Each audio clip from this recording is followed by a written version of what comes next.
of database. We are going to talk about what is table. Table already हमने discuss किया कि table is basically a collection of row and columns. Table another name of table is a relation. और tables के अंदर हम basically data को store कर रहे होते हैं. ये हम एक इंट्रोडक्शन लेंगे इसका जस्ट के टेबल जो है इसको हम रिलेशन भी कहते हैं. इसके अंदर हम डेटा स्टोर करते हैं. कोई भी डेटाबेस जो है वो जो टेबल है वो एक किस्म की बुनियाद होती है किसी भी रिलेशन डेटाबेस मैनेजमेंट सिस्टम की. वो रिलेशन डेटाबेस मैनेजमेंट सिस्टम या उसके अंदर जो है मैनी टेबल्स जो हैं वो स्टोर हो रहे होते हैं जो कि स्टोर करते हैं इंफॉर्मेशन. इस तरह टेबल्स जो है वो ग्रिड की फॉर्म में भी डेटा को स्टोर करता है.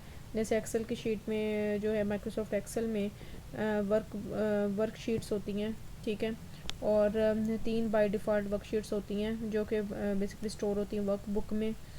और इस तरह जो है वो टेबल्स को जो है वो हम क्रिएट कर सकते हैं डेटाबेस की विंडो में. और जो है वो हर डेटाबेस में एक या एक से ज़्यादा टेबल होते हैं जिनके अंदर अपना ही उनका जो है वो यूनिक नेम होती है. यूनिक नाम होता है. नंबर ऑफ़ कॉलम्स एंड रोज़ होते हैं. ये जो कॉलम्स होती हैं उसको पहले भी मैंने आपको बताया उसका दूसरा नाम जो है वो फील्ड भी है. ठीक है. और इसकी प्री डिफ़ाइंड जो है वो डेटा टाइप होती है जो कि पहले से डिफ़ाइंड होती है किसी भी कॉलम की जिसकी बेस पे उसके अंदर डेटा स्टोर किया जाता है. और जो फील्ड होता है उसकी एक ख़ास फील्ड ऐसी होती है जो कि यूनिक होती है. तो उसको हम प्राइमरी की नॉमिनेट करते हैं कंसिडर करते हैं. और वो इंडेक्स प्रोवाइड करती है जिसकी मदद से हम डेटा जो सर्च आउट कर सकते हैं एंटर कर सकते हैं डिलीट कर सकते हैं प्राइमरी की बेसिस पे डेटा में. इसके अलावा टेबल जो है वो कंसिस्ट होता है और डेटा टाइप्स डिस्क्राइब करता है डेटा टाइप्स को. टेबल के अंदर रोज़ होती हैं जो कि डेटा को कंटेन करती हैं जिसके अंदर डेटा मौजूद होता है. स्टूडेंट का डेटा हो या जो भी है डिफरेंट किस्म का डेटा जो है वो स्टोर होता है. फॉर एग्जांपल यहाँ पे हमारे पास एक टेबल है स्टूडेंट्स के नाम से. इसके अंदर स्टूडेंट का जो रिकॉर्ड पे ये मुश्तमिल है. 8 इसमें डिफरेंट कॉलम्स हैं और 3 रोज़ हैं. और इसकी टेबल की प्रॉपर्टीज़ क्या हैं खसूसियात क्या हैं. कोई भी टेबल जो है वो उसमें कोई ना कोई ऐसा जो है कॉलम या फील्ड मौजूद होगी जिसको हम यूनिक कंसिडर कर सकें और इस पर प्राइमरी की कंसिडर कर सकें. जैसा यहाँ पे स्टूडेंट आईडी जो है वो प्राइमरी की है. 1 2 3 रोल नंबर्स हैं जो स्टूडेंट्स के एक स्टूडेंट के 2 रोल नंबर नहीं हो सकते. नाम तो सेम हो सकते हैं लेकिन रोल नंबर सेम नहीं हो सकते. इसलिए हमें एक यूनिक की जो है उसकी ज़रूरत पड़ती है डेटा को सर्च आउट करने के लिए फाइंड आउट करने के लिए. और इस तरह इस टेबल में यूनिक की जो है वो स्टूडेंट आईडी है. और ये यूनिक की कभी भी नल नहीं हो सकती. नल मीन्स एम्प्टी नहीं हो सकती. मज़ीद जो है हर टेबल में सेल होते हैं. ये सब जो आपको नज़र आ रहे हैं दीज आर ऑल सेल्स. हर सेल में जो है सिर्फ एक रिकॉर्ड मौजूद होगा. Only 1 record in 1 cell. ठीक है. और ये जो है it will have only single value. Further every column has distinct name. हर कॉलम का अपना मुख्तलिफ नाम होगा जो कि उसका फील्ड नेम होगा. जैसे यहाँ पे मौजूद student ID first name last name सब जो हैं वो एक दूसरे से डिफरेंट है और यूनिक नेम्स हैं. दूसरी बात ये कि इस कॉलम का जो ऑर्डर है तरतीब जो है इसमें नंबर ऑफ़ कॉलम्स की वो इमैटेरियल है. इट मीन्स के आपको अरेंज करना जो है यानी कि ये नहीं है कि स्टूडेंट आईडी अगर शुरू में है तो एंड में नहीं आ सकता या फर्स्ट नेम जो है वो इसके बाद आ रहा है तो वो फर्दर 3-4 रोज़ के बाद नहीं आ सकता 3-4 कॉलम्स के बाद नहीं आ सकता. ऐसा नहीं है. इनकी जो तरतीब है इमैटेरियल है. ये कहीं भी हो किसी भी जगह हो इससे फ़र्क नहीं पड़ता. तरतीब का इस तरह से 1 2 3 4 की शक्ल में होना ज़रूरी नहीं है. तो इसी तरह रो जो है वो रिप्रेजेंट कर रही होती है रिकॉर्ड को. और रो जो है वो डिस्टिंक्ट है वो भी इस तरह मुख्तलिफ होगी. और उसमें भी 2 रोज़ जो हैं वो सेम एंटर हम नहीं कर सकते. नो डुप्लिकेट रोज़. डुप्लिकेट आप सी जो है वो रिमूव है. और ऑर्डर ऑफ रो की तरतीब भी इमैटेरियल है कि रो जो है उनकी तरतीब भी ऐसे नहीं है कि फ़र्स्ट रो हमने अगर एंटर की है जैसे यहाँ पे रो नंबर 1 हमने एंटर की है तो उसके बाद हमने रो नंबर 2 एंटर करनी है रो नंबर 3 एंटर करनी है. ये भी हो सकता है हम 1 के बाद रो नंबर 3 आ जाए उसके बाद रो नंबर 2 आ जाए. इससे फ़र्क नहीं पड़ता. डेटाबेस में इससे फ़र्क नहीं पड़ता. So a separate table for each entity means you can store the data only once. Which makes the database, जिसकी वजह से डेटाबेस ज़्यादा एफिशिएंट होता है और डेटा के जो एरर्स है वो कम हो जाते हैं। सो टेबल जो है वो फाउंडेशन होता है किसी भी डेटाबेस स्ट्रक्चर का। आगे हमारे पास नेक्स्ट आ रहा है what is degree of a relation and cardinality of relation. किसी भी टेबल की डिग्री और कार्डिनलिटी क्या होती है। डिग्री जो है वो बेसिकली कॉलम्स पे बेस करती है और कार्डिनलिटी जो है वो नंबर ऑफ रोज पे बेस करती है। तो इट मीन्स कि कार्डिनलिटी जो है वो रिकॉर्ड्स पे बेस कर रही है। तो अब ये जो कॉलम्स हैं इसकी कार्डिनलिटी सॉरी डिग्री क्या होगी।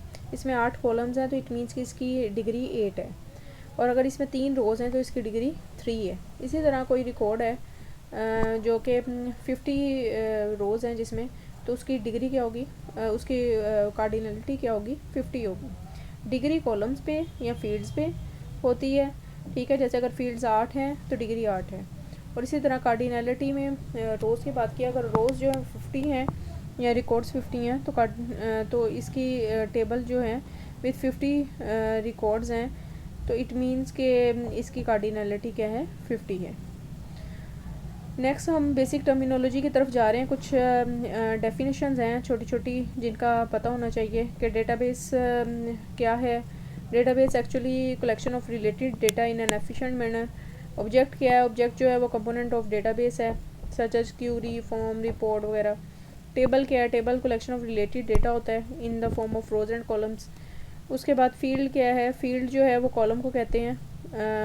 कॉलम वैल्यूज़ होती हैं, कॉलम के अंदर जितनी वैल्यूज़ हैं। Defines data types, field basically defines data types of values, set of values in the table. Records क्या होते हैं, record is the set of values defined by fields, ठीक है। जो फील्ड कॉलम्स में एक रिकॉर्ड में एक से ज़्यादा कॉलम्स होते हैं, ठीक है। इस तरह डिज़ाइन व्यू जो है वो प्रोवाइड करता है tool to create the fields in the table.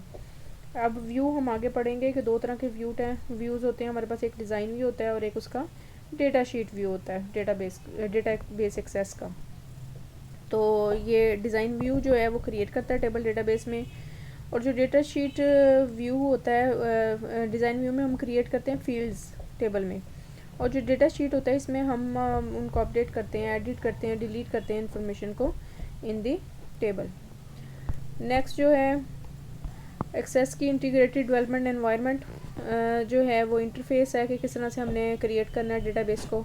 हम स्टार्ट करने जा रहे हैं माइक्रोसॉफ्ट एक्सेस, और इसके लिए हम माइक्रोसॉफ्ट एक्सेस के आइकॉन को डबल क्लिक करेंगे और स्टार्ट करेंगे। ये मैं अभी आपको दिखा रही हूँ। उसके बाद हम इसके 2 व्यूज़ हैं, एक हमारे पास डिज़ाइन व्यू है, ठीक है, वो हम देखेंगे। उसके बाद दूसरा व्यू जो है हमारे पास डेटा शीट व्यू है। डिज़ाइन व्यू में हमें डेटा टाइप्स बतानी है। जैसे कि पहले मैंने आपको बताया इसमें 3 चीज़ें होती हैं डिज़ाइन व्यू में। एक हमारे पास होता है फील्ड नेम, दूसरा डेटा टाइप होता है, एक हमारे पास होता है फील्ड नेम, दूसरा डेटा टाइप और तीसरा डिस्क्रिप्शन। डिज़ाइन व्यू में ये 3 चीज़ें हैं, और उसके बाद जो है हमने बतानी है। और उसके बाद जो डेटा शीट व्यू है इसके अंदर हम डेटा को अपडेट करेंगे। उसकी जो हमने बेसिकली डेटा टाइप्स दी हैं, फील्ड्स को डिक्लेयर किया है, हम उनके अंदर डेटा एंटर करेंगे, ऐड करेंगे, न्यू डेटा सर्च करेंगे, ठीक है। ये सारा कुछ हम डेटा शीट पे करते हैं। उसके बाद हम स्विच भी कर सकते हैं इन दोनों रोज़ के दरमियान, ये भी मैं आपको करके दिखाऊंगी। डेटा शीट व्यू जो है वो display the view which allows you to enter data into the, जाहिर सी बात है डेटा शीट में हम डेटा को एंटर कर रहे होते हैं। अच्छा, अब यहाँ पे हमारे पास एक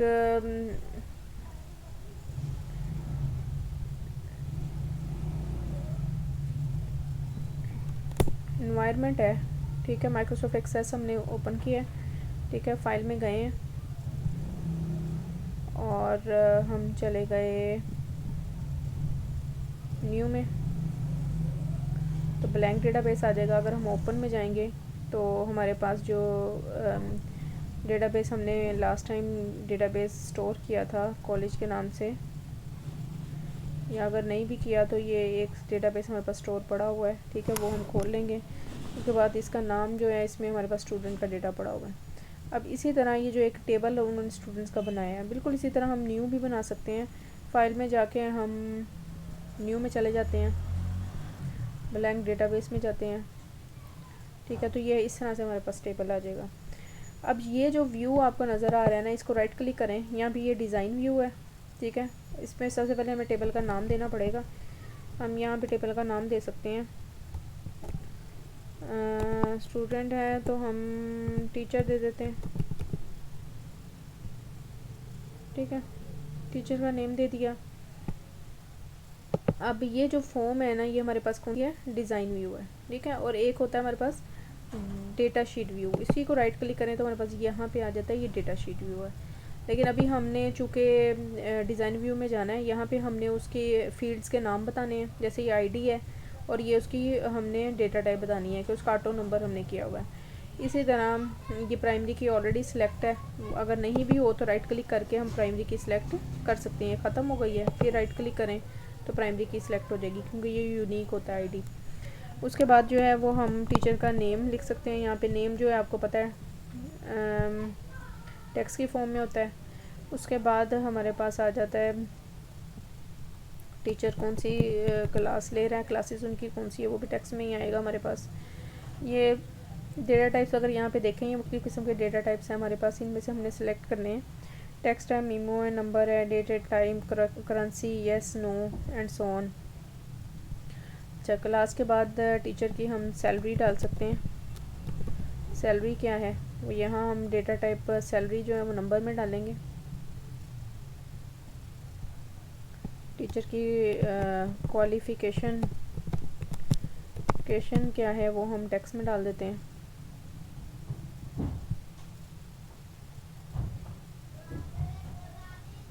ठीक है, क्लास की जगह हम टीचर को सब्जेक्ट कर देते हैं कि इस टीचर का सब्जेक्ट क्या है। ठीक है, वो इसमें आ जाएगा। टीचर का एड्रेस भी आ सकता है।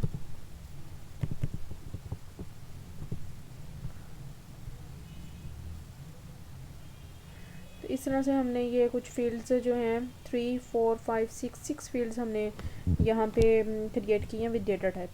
अब हम इसको राइट क्लिक करेंगे और इसके डेटा शीट व्यू की तरफ जाएंगे और वहाँ हम जो है you must first save the yes save करेंगे। और अब ये हमारे पास डेटा शीट व्यू आ गया। इसमें ये ऊपर आप देखें ID, name, subject, salary, qualification, address, ये सब कॉलम्स जो हैं यहाँ पे बने हुए हैं। हमने जस्ट अब डेटा एंटर करना है। ये हमें आईडी एंटर करने की ज़रूरत नहीं है, हमने ऑटो वैल्यू दी हुई है। नेम हम एंटर कर लेते हैं।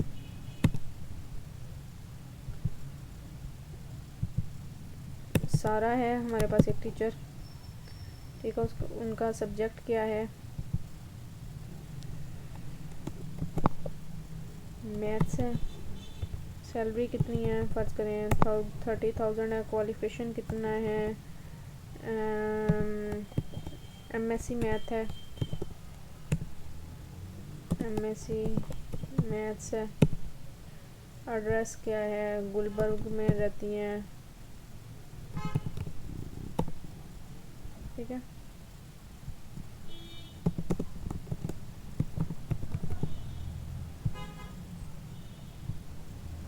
ठीक है। उसके बाद जो है एड्रेस को हम लंबा भी वैसे कर सकते हैं। यहाँ से हम इसको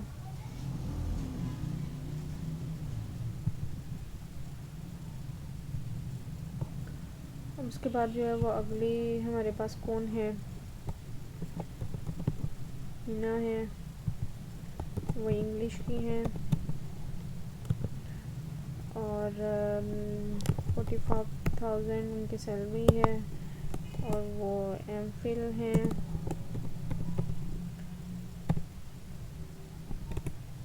और एड्रेस जो है वो उनका मून मार्केट में है। ठीक है, उसके बाद जो है वो हमारे पास आ जाती हैं